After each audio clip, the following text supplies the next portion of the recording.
The expression of beautiful or elevated thought, imagination, or feeling in appropriate language, such language containing a rhythmical element and having usually a metrical form. Though difficult to define, most would agree that poetry is easy to recognize and experience. Like science, it's a discovery process.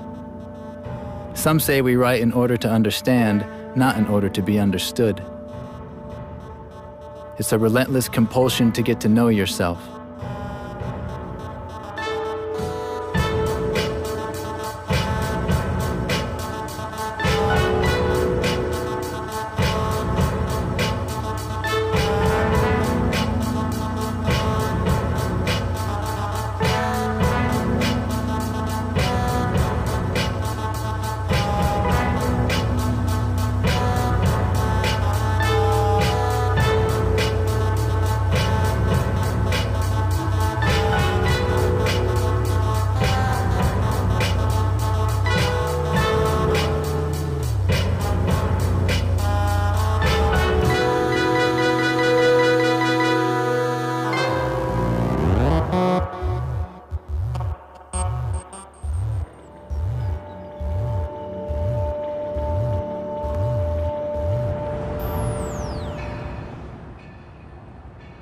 She is 5'11" in stilettos and 180 pounds. She wears yellow and royal blue spandex down one leg, on the other, a batty rider. Cut off fleshy ass exposed at its lowest corner and rounding into excellence, this is how the ghetto loves us back. The matching top is a bikini. Everything else falls into place. Nose ring, attitude, gum popping, lips and nostrils flared, blue and yellow painted toenails to remind us this is no accident. Older men shake their heads in public disapproval or to hide the beginning of their own erections. Young girls look on in awe, equal parts amazement, envy, and I want to be like her when I grow up at the obvious mystic power of the high jiggling ass. The atmosphere is of festive ridicule. My mother was actually probably the earliest introducer of writing and poetry in my life. She was a fan of poetry, so she'd always encourage me in that as a kid and so on. So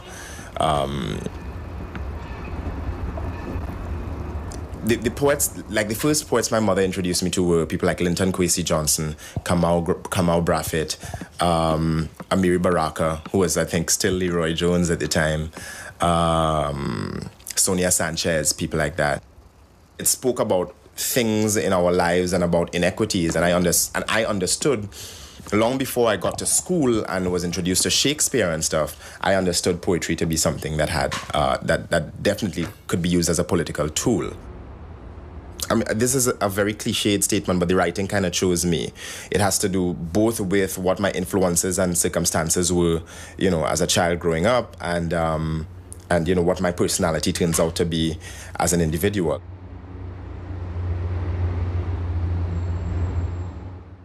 We strike at night. The streets of New York is a canvas. We hide in the shadows when the pink patrol strolls by. The moon gave us only source of light. We are the addicts of aerosol, the Krylan Can Clan, the Rusto Patrol, the German tips bringing backpack wearing black book carrying magnum pilot tagging the whack toy buffers. We are the brigade of bombers mounting on our midnight mission of colorized madness, the color blending spray paint mind-bending maniacs. We are the ghetto Picassos, the modern day Matisses, the artistic Shakespeare that tear white walls in half. We are the street canvas killers of one quick splat of an ultra flat black with silver islands and yellow highlights perfected during 3 a.m. night skylines. We are the crews that redecorate building walls with wild stars burning people's imaginations and motions of the cans. The world's words of life through set of color colors. On the streets of New York, we bomb city blocks like in Thorpe's on top of windowsills while stand on top of garbage cans. We are the ones who set Bronx, Brooklyn expeditions and traditions of nomads. We go where nomads cannot spade on walls before.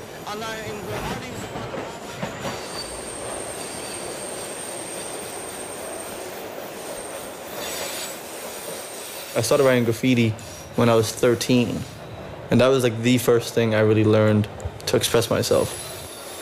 At 17, I felt myself, I needed to change because I was really messing up in life. I dropped out of high school, you know, so then a friend of mine wrote a poem at this budget cut rally. He was 15 years old, he was articulate, people cheered him, and I thought it was just amazing what he did. And at that point, I was already painting like oil on canvas. I was already doing graffiti. You know, I was really, you know, expressive, but poetry just seemed like something that was calling me.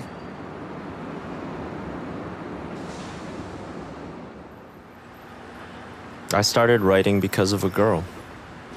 I was in junior high and her name was Angie. And she liked my friend, Ben, who was like our group's poet. Stupid teenage me thought if I wrote poems, then she'd like me. Of course, it turns out she really liked Ben because he was hot. Ugh. Before I got too melodramatic about the heartbreak, I realized that there was a lot I could express and process concretely with this poetry thing. I write what I experience directly. I come from the school of only write what you know, just write you. I think like that. For example, I would never write a "the USA is fucked up" poem. I would probably write more like a "why is the USA fucking with me" poem.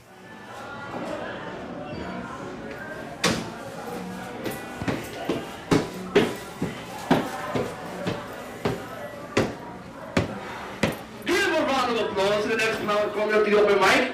Give it up for Osuna!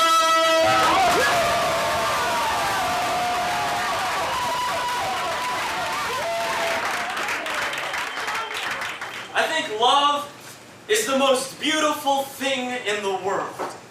And I don't give a fuck because I have no original ideas. I'm a pathetic man whose goal is to recite poetry to get women to fall in love with him. Women who hear this, fall in love with me! But love isn't that easy. In fact, love is the bane of my existence. The reason why I hate Valentine's Day and Halloween, which is about ghosts. And I think you know where I'm going here. I'm going to the land of girlfriends of Halloween's past. And maybe I've only got 3 ghosts in this land, but this doesn't mean that they don't bring their friends, because girls rarely travel alone in this land. Lydia's from this land. I used to kiss her while listening to The Cure's Just Like Heaven. Now that song makes me sad. Why must we associate music with our love lives? I'm not trying to be profound.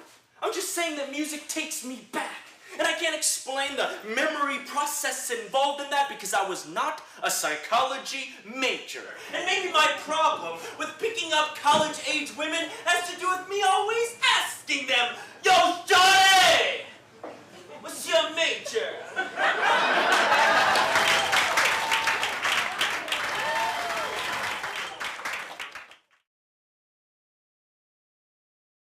I was raised in a house where my family went to church like 4 out of 7 days a week.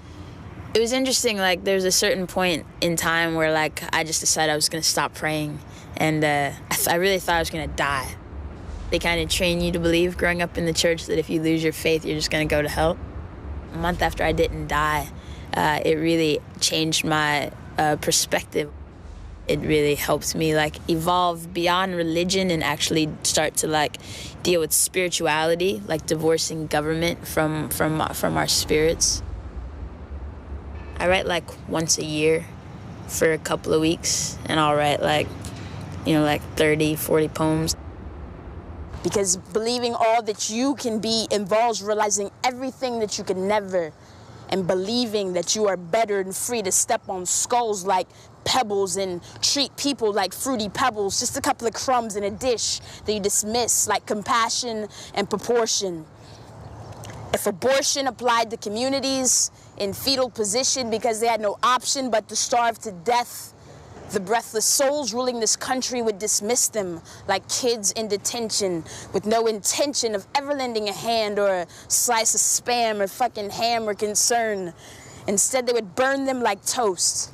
And the urn full of a nation's ashes would sit on the table when roast was served, and the guests would think that it was pepper.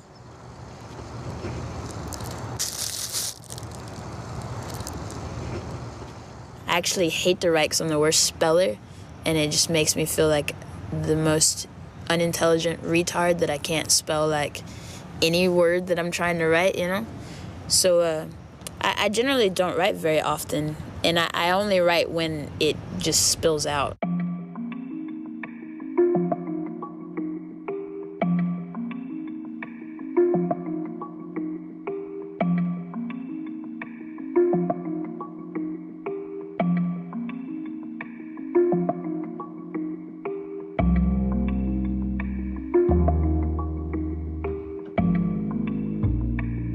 Language is something we share. It's community property we take for granted like we take vision for granted. But words, like images, have an incredibly flexible and wide-ranging power. The source of this power of words is their individual relationship to perception and action, or how they are seen, heard, and expressed. It's through this relationship that words are so effective. The power of poems comes from the power of the words which form the poems, that which allows them to be seen and heard and ultimately felt. The poetry that you're hearing now is sort of the final conclusion, or at least the latest step, of a wonderful history of fucking up the English language in the United States and making it something incredibly powerful. And it comes from very concrete movements. It starts with Phyllis Wheatley, goes through the gospel movements into the Harlem Renaissance in the 30s, and then into the Black Arts movement, which is very interesting just because of how it actively combined politics with art. That all provides a strong bed especially from the late 60s up through the 80s, and then rap hits. Rap changes everything. And what we see now is poets who grew up with rap, you know, and the poetry that you're hearing now is the natural blooming of all those roots.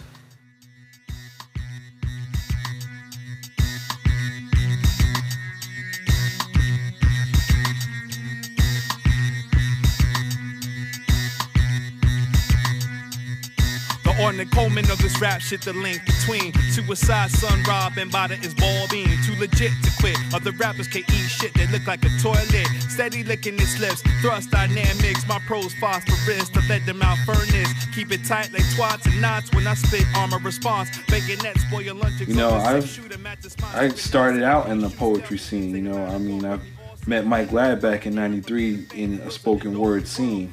And it wasn't until later that I got appreciative of what I did in terms of music, you know, putting that to music.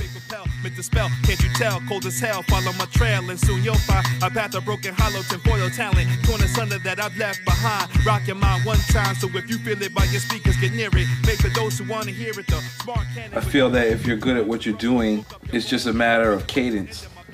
So the only distinction I make is, you know, beats without beats. It's all, it all has to do with the individual's relationships to words. But I don't make those clear distinctions, you know. Those sort of limitations are kind of like, oh, I only do this in terms of writing. This is the only way I choose to express myself. Your feet white, funky. 3 steps ahead, your left back twice. I'm laid back like a coffin. You can find me often, greedy with girls, half naked in a tickle fight, stroking my ego like a hand job. You asked little of life and got less. I never strove to impress, no critic or journalist. Can't treat my genius like jock itch, nor deny my pockets. The prying eyes of silver dollars, this concludes our drama. Lights a bitch back in heat, you're slipped up with no slip mat. Flaws in your testament like a speck in your eye and splendid. I rhyme like his mirror's next 7 years, bad luck reflected. Emphatically through, I might thrill you, thaw you, render you solids liquefied to goo. I'll melt you, melt you, melt you.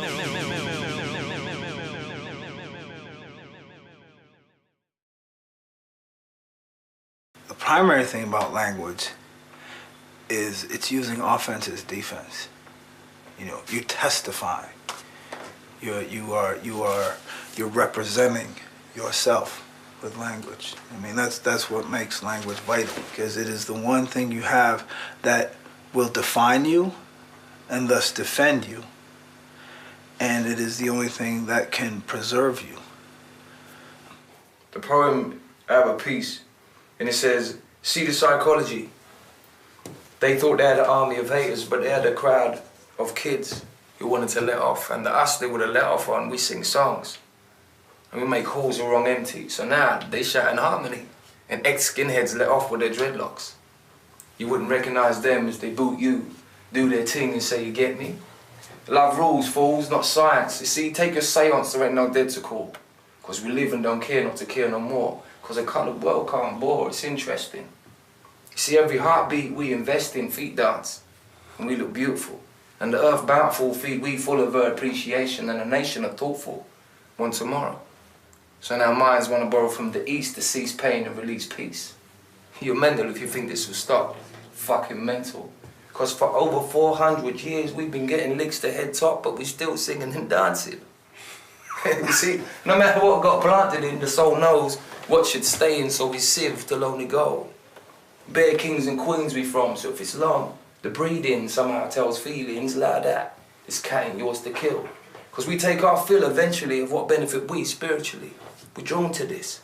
So a miss with hips and good genes says what she means, and a man stands proud on earth with every heartbeat and new birth. So Bert, you do what you do.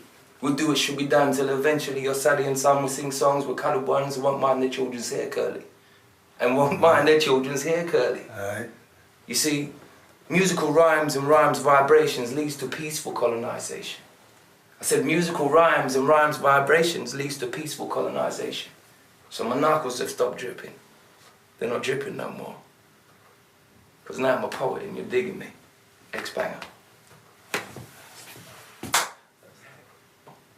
Right, you know, my background was like a lot of cruelty in my home, you know, and it was purely for playing too loud. Right. That's when all the beatings came. Just for being you. Just for wanting to be heard, just for, you know, opening your mouth. The whole thing was when you get cigarettes put out on you and all this type of shit, it was like to speak is a sin. Right. You know what I mean? So I spoke with violence and I found significance with that. If I had a reputation and I knocked you out and whatever, but I didn't see me. Right. I had to hide me. When I discovered the poetry is that when I was writing or reciting, I saw my insides, and it was different to the way people were explaining me or telling me the way I was. My work is about individuality because of my own struggle to be considered an individual, to be viewed as Bo-Sia, as opposed to an Asian American something or other. In America, even today, with a face like mine, I can walk into somewhere and people will talk to me as if I'm an immigrant, or as if I don't speak English that well. They'll slow down how they speak to me. So I'm hoping that my work has some kind of impact where folks, especially Asian Americans, as I feel this directly, can be individuals without having to overcome a constant barrage of assumptions and prejudices. But you don't want to understand me. You just want to hear the part about my small dick again.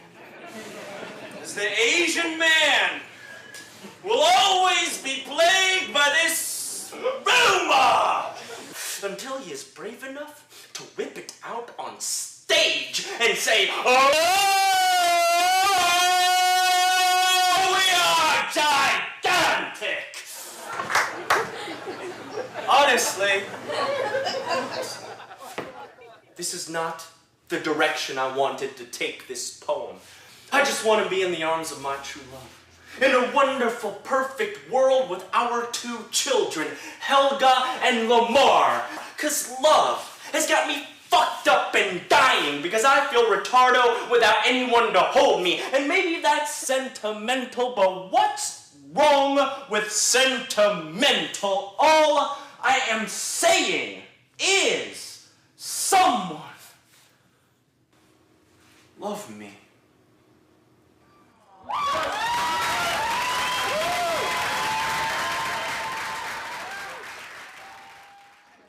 You know, poetry has to speak about the things, the realities that are in your life. And I'm a young black man living in America. there is no way I could write about being that and it not be political. She fades into the bright white distance and into our imaginations. Past the grade schoolers jumping rope and cussing in front of the Shiloh Baptist Church of the Redeemer. Past the corner where Shaquan's 13-year-old blood muddied up the sidewalk. Past the 4 hairdressing salons, the 3 takeout Chinese food restaurants, the 2 liquor stores jeweled with bulletproof glass. And the stench is still with us. Thicker now than ever, a nuclear mushroom cloud that niggas be thinking is rain. And this is just how the neighborhood smells, son. Like gunmetal and acid and struggle and crabs in a barrel and struggle and little girls aspiring to video hairdos and police cars and struggle and gentrification and struggle and the armpits of the second racist mayor in a row and struggle and struggle and struggle and struggle. And this is how it smells now that we know how much we don't love the ghetto. This is how it smells. This is how it feels. This is how it tastes. This is how the ghetto loves us back. The only thing in that like most people have an experience with that I can equate it to is the kind of adrenaline rush that you get when you're about to get into a fight. You know what I mean? That kind of fear but energy at the same time. Like that's the kind of that's what I feel when I'm going to when I'm writing in the middle of writing something and it's working and it's coming and I can feel where it's going. It's that same kind of energy. And as hokey as this sounds, I mean, I genuinely feel that art always has the potential to change the world.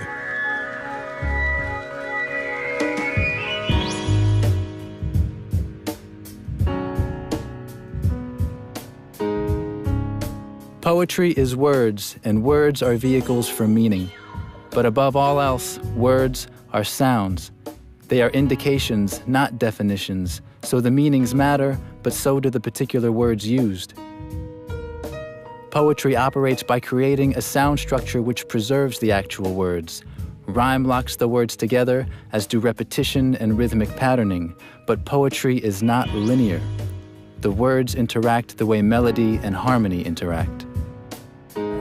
You know, obviously words have one definition, but when you know, being a poet, you know, your whole point is to like bend those definitions, or at least my objective as a poet, craft-wise, is to bend the tangibility of words and to allow them to stretch so that more people can relate to them from different perspectives, according to like things that I put them in proximity to. So I never truly anticipate people understanding the words because they're metaphors. Words are very specific to your existence. Like, you know, they carry a lot of subversive definitions that I try to like capitalize on. Traditional English or classical English is abandoned. You know, American English becomes its own thing, which is shared by all races that live in America at different levels. Imperial English is this thing, or sort of post-imperial English is this amazing thing that changes everywhere. And because it is shared by so many people, it has become the most flexible language, where you take the word fuck, and fuck can be an adjective, a noun, a pronoun, an adverb, and a verb. You know what I mean? There's no more versatile word than the word fuck. The Roach Motel, located behind Heaven's Gate, waits for mice and men in hen suits clucking chickens, fucking Emily Dickens' daughter named Hillary Bush Clinton, who's next in line for primetime football, kicking U-Hauls full of servants of African descendants, rocking pendants of J. Christ, eating fried rice prepared by Mexicans, who's next of kin defended the Alamo with snow cones and Coca-Cola, spitting Ebola and salmonella on the umbrellas of good fellas in blue blockers in business suits who suit Daisy Duke wearing hoochies, rocking Gucci knockoffs like colonialists knock the Red Sox off of corn-eating Indians named Mahatma Gandhi or Lapa Cindy. I betcha my heartbeat that you speak of this life like it was the Love Boat, but this is a slave ship. I don't really use a vocabulary that is very, like, clear-cut. Like, I don't really use very many adjectives. I use more, like, nouns I use nouns as adjectives and as verbs you know, to really sort of emphasize that it's not very literal and it spans further than what it actually is, you know. We were getting into in London as well was making sounds. And that's a trip, using words to basically like we have like percussion, like the ang. Right. So every word had to have the ang sound. Like this comes from Jamaica with shun and right. You know what I mean?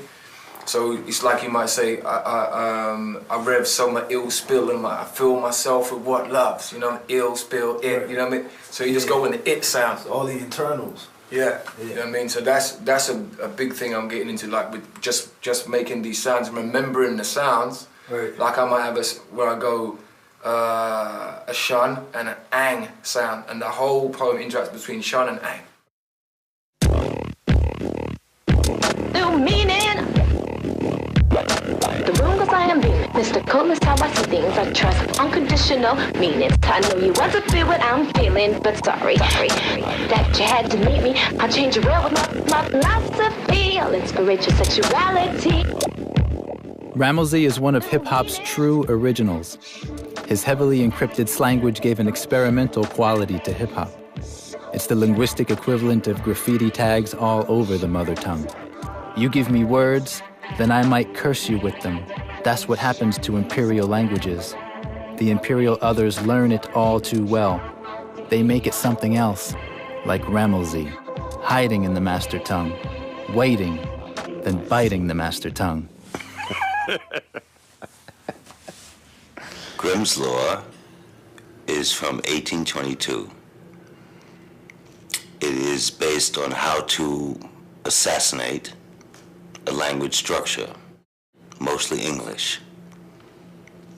It verifies through sonics of how to take out sounds as they pronounce themselves through rhythmic patterns to destroy the rhythmic patterns as it backwards up and takes out the language, so the language does not exist. If there is a reason for doing these things, I have them only because I invented a statement, iconoclast panzerism. It doesn't protect the alphabet. It's a remanipulation. It is there to make sure the language is disassembled. Iconoclast panzerism does to the alpha beta is simply remember that it drops the A from beta. I've always enjoyed hieroglyphics, Egyptian hieroglyphics. But I think with 26 letters, you can create, you can create a universe. When you dream, those 26 letters can turn into, 2 million or 2 billion things. With 26 letters, you're basically you're expressing your life. And I don't think you need anything more. Now we reign on your law. The ink scribe scribbles on your foreheads and pronounces you hip-hoply dead. The forefront of hip-hop overshadowed by technique, table, microphones, and Puma Grace way complexion tones. And there's no hip-hop without graffiti, only rap. So we wrap our hands around cans, becoming one. Emotions are studied by plagiarists, anthropologists, making money off our art. The spits on clean canvas can be added to minds where eyes can understand the buck wild style alphabet. Sunrise is called for travels homeward bound. We're the ones that made that. We are the ones that made that. We are the ones that made that click-clack sound with the can on new land. When a tag, kick it ass is shot.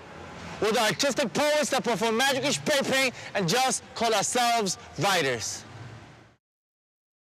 I'm not a poet writing from a poet standpoint, writing about graffiti. I'm a graffiti writer who's a poet writing from a graffiti writer standpoint, which I think was always very important because I hear poems about graffiti about guys who've never gone bombing or have never gone piecing, have never walked the tunnels, have never crossed the tracks. Like those are concrete things. Like one of the things that really moved me was something I heard Rammellzee say. And he was describing like the ghettos as like a part of the body that's ill, that needs a blood transfusion. And he said that the train tracks were like veins in that particular body.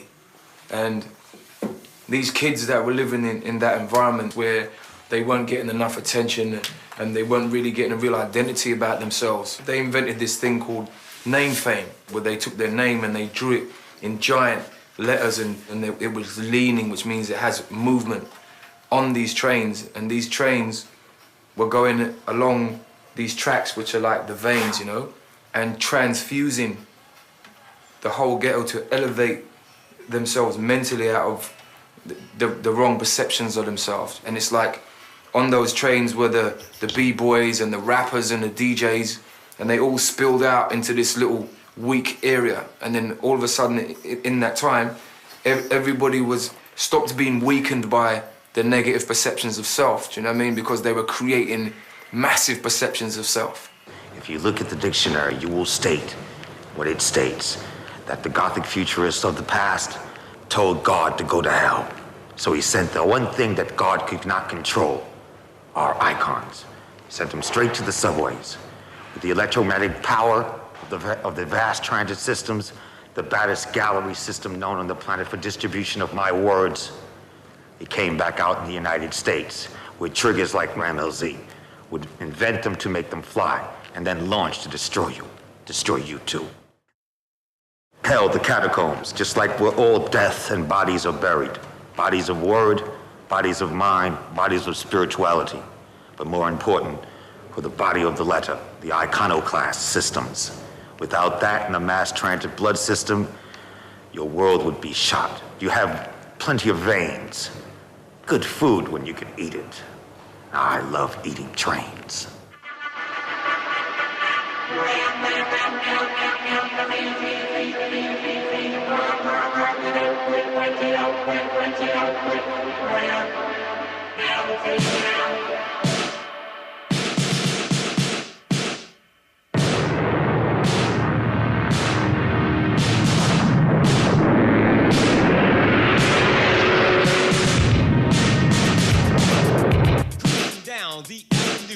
Cruising down the avenue.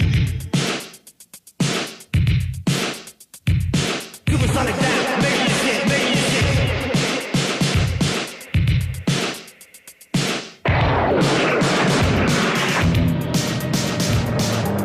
Cruising down the avenue of 125th and rocking in blue. Didn't catch the bus, couldn't take my chance, but I started with $1 when I wanted to dance. Got to the coast, but I don't know how. Just the cops are down. Starting to foul, it's fouling left, just looking right. As I switch my eyes, just catch the night. It's the females quick when I wanted to rhyme. Couldn't catch the bus, but I started my dime. Just put it in the phone, try to catch the seat. Like a double 27, just making the beat. Just a 405, 1208. Then I hit the 9 when I started to shake. But just the feeling, just catching my collar. It was cocked just bigger as hell when it started to holler with the fucking bell. Well, I grabbed my quarter, just to put it in ride. Put it down in my pocket, then I catch the dime. Pull it out the phone, then I said my number. It's Ram-LZ, I start my thumber, it's thunder down. Just thumber quick, just thumbing it quick, like a finger lick. But the female's down just to catch the groove. Then in 24 hours, just start the suit. Say gentleman, just start the free. Put it out this hand, get free. Stay in the joint, just start the crash. Just can't touch the free for a dance. Just 7 years, just 23. Now fight like hell, rock so great. It's everything.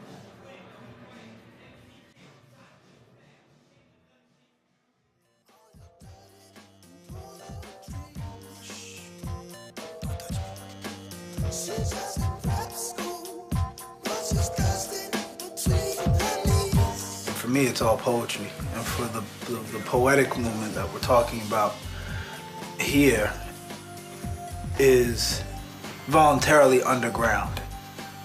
I think part of just the nature of this genre makes it very difficult to market on a high-powered level that would make it not underground, that would make it pop. She touch you like you touch me. She touch you like she touch me. She touch you like she touch me. She touch you like she touch me. You touch her like she touch me. You touch her like she touch me. You touch her like she touch me. She touch her like she touch me. Some things are more useful to a larger group of people than others, and I think poetry by nature, although it is insanely vital and incredibly useful to certain people, on a mass level, it's not. And it's that simple. My goal is to be the undisputed greatest writer of all time. And yes, I will probably fail, but that's okay. I would rather have a goal that takes my entire life that I don't succeed at, but that I come much closer to than most because I didn't give myself some easy goal I could accomplish in a week. In the middle of like my writing career, I made a conscious decision to try to reach academia. One, because there are very few Puerto Rican poets in academia, and two, all the poets before me, like the Eureka movement of the 70s, only a handful of them got picked out of it, you know? And I think out of my generation, only a handful of us will be picked. I don't really try to like look for success. I actually try to go the opposite way because then that's when like things come from within. I think people who look for fame, they might as well just like look for a job. Like I think that, you know, if you're like destined to be whatever the hell you're doing, it will like find you and follow you and it will like haunt you to your death. I like more of the practice of insecurity. I just think I'm just trying to be honest and then things are following me just in being myself. You know, it does not feel bad to be recognized or to be acclaimed by people. But every time I sit down to write, I sit down to write for whatever was the original reason I ever sat down to write. That I have something to say, and I think it's important that I say it. And I love that I can do it with words.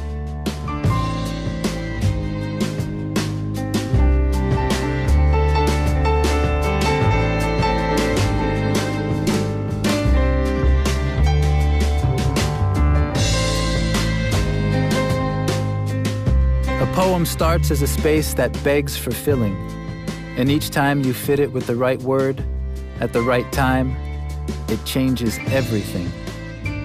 With words, we fit journeys to a sentence, turn seconds into lifetimes. With words, we are creator and coroner. With words, we remember what life forgot.